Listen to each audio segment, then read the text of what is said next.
Hello mga B, it's me again, ang maganda niyang kusinera. Joke lang. Masyado akong feeling girl. So ayun na nga, meron akong bagong i-share na sarili kong version.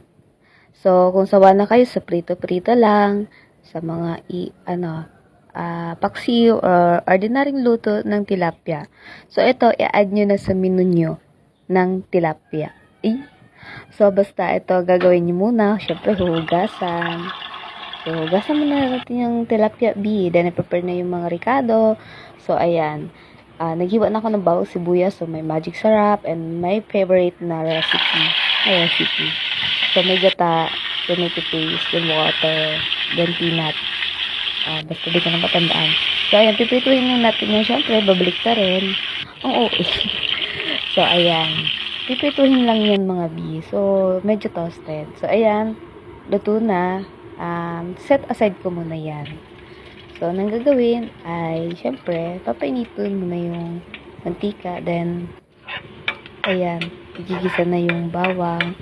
Then, kapag lumabas na yung aroma ng bawang, lalagay natin ang sibuyas. So, ayan, gisa-gisa lang and then halo-halo. Syempre, para hindi masunog. So, pag okay na yan, pag ganyan na yan, pwede na yan.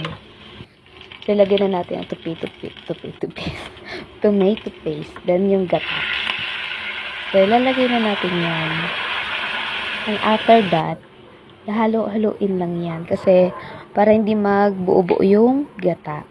Ayan. Then, lagyan natin ng black pepper. Arty mo, girls. So, ayan. Yan ang aking favorite na pangpasarap. So, kung ayaw nyo maglagay nito, okay lang. So, don't worry, kami rin lang din ang kakain. Then, konting asin.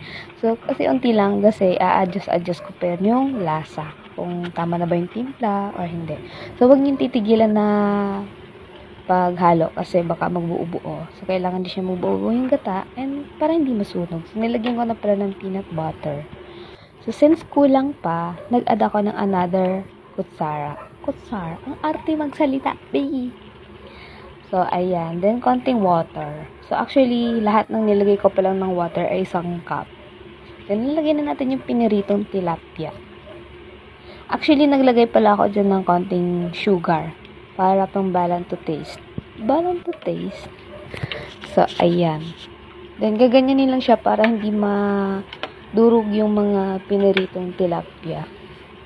Then, after na, okay na. Yun na, hantayin mo na lang siyang ano bang tawag nun? Yung sabaw. Basta, di ko na alam kung ano yung tawag doon. So, ayan, luto na yan mga B.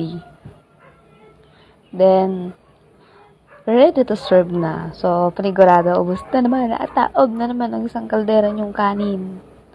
So, yun lang guys. Mga B. Bye-bye.